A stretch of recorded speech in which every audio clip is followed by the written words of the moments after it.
Have you ever looked at your cat and just thought, what is going on in that furry little head? One minute they're purring away, the next they're staring at a blank wall like it just insulted their great-great-grandmother. It's confusing, right? Well, today, let's dive into this. Let's try and translate what our feline friends are really trying to tell us. See, this is the world from your cat's perspective, and it can seem a bit dramatic. You know, when their food dish is only half full, to us, it's a minor thing. But in their world, oh no, it's a sign that starvation is just around the corner, and the authorities, yeah, that's you and me, by the way, are obviously being cruel. But is it really just drama? But what if all that supposed melodrama, all that behavior that seems totally illogical, isn't illogical at all? What if it's just a classic, simple case of miscommunication? That's exactly what we're going to try and decode today. We're going to translate cat into human. All right, first up, the silent signals. And it turns out cats do a ton of talking without ever making a sound. Their body is basically their primary tool for communication. And understanding this, it's step one to cracking their code. Okay, here's a perfect example. From the cat's point of view, a squirrel isn't just a visitor, it's a personal insult. It's a source of deep emotional torment. And we've all seen this, right? Your cat's by the window, their tail starts puffing up, getting bigger and bigger, and you just think, oh, they're excited. But it's actually way, way more specific than just excitement. And here's what's really going on under the surface. That tail fluffing, it's not just them being mad. It's a biological defense mechanism, pure and simple. The cat is instinctively trying to make itself look bigger and scarier to deal with what it sees as a threat. So that mocking squirrel, in their eyes, it's a genuine enemy.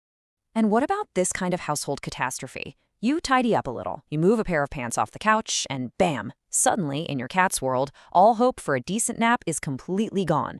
And then you might notice them rubbing against you or the furniture, looking all distraught, and you just assume they're being needy or something.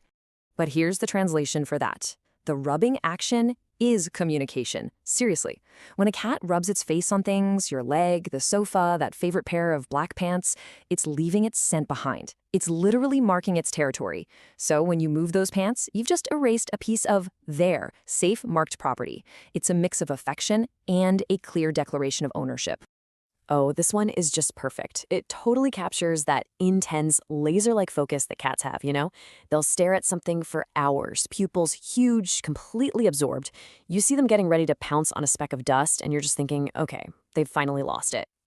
But those huge pupils, they are a massive clue.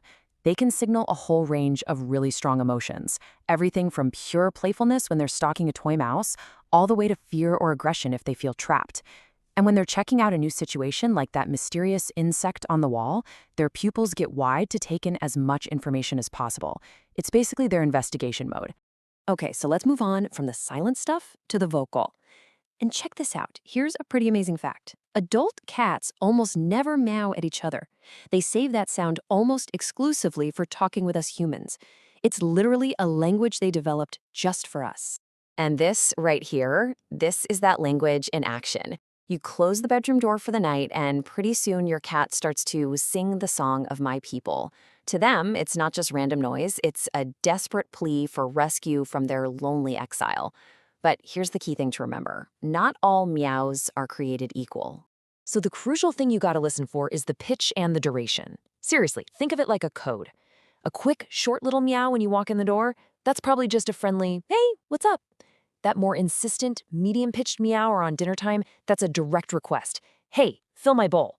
But that long, drawn-out, almost tragic-sounding meow you hear at 3 in the morning, that's a complaint. Your cat isn't just making noise, it's using specific tones for very specific needs. All right, now we get to the really tricky part, direct interaction. This is where the rules of engagement can get super confusing for us humans, and that leads to, well, some misunderstandings. The classic trap. We've all been there. The cat rolls over, shows you its belly, which, by the way, is a huge sign of trust. And it looks like an invitation. You think, awesome, cuddle time. You start petting, and then bam, teeth and claws out of nowhere. It feels like such a betrayal. But for them, it's just protocol. And this slide just illustrates the nuance perfectly. There's a massive difference between a light, playful little nibble during a game and a firm bite that means stop what you're doing. The belly rub bite? That's the second kind. It's a crystal clear signal that they're overstimulated, they have a specific threshold. And that third rub? It just crossed the line. It's really their only way of saying, okay, we're done here, buddy. So how do we avoid breaking the protocol? It's simple, really. We ask for permission first. Instead of just looming over them and going right in for a pet, try getting down on their level so you seem less intimidating. Then, just slowly offer your hand out and let them make the first move. If they decide to rub against your hand, that's your green light. See? Now you're speaking their language. So, after decoding their body language, translating their meows, and learning the rules of engagement, what's the big takeaway from all this? Well, it feels like we've managed to crack some pretty key parts of the code, right? And it really all comes down to this. Your cat isn't some random, illogical drama queen. They are a creature with a really complex language, one that's built on instinct, territory, and some very, very specific social rules. The tail fluff, the rubbing, the different kinds of meows, these are all precise signals. The problem was never their logic, it was our translation. Which brings us right back to where we started. All that sadness and drama we see in their diary? Maybe it's just one side of a conversation we're only now learning how to hear. So, the next time your cat sings the song of its people, maybe, just maybe, you'll know exactly what they're trying to say.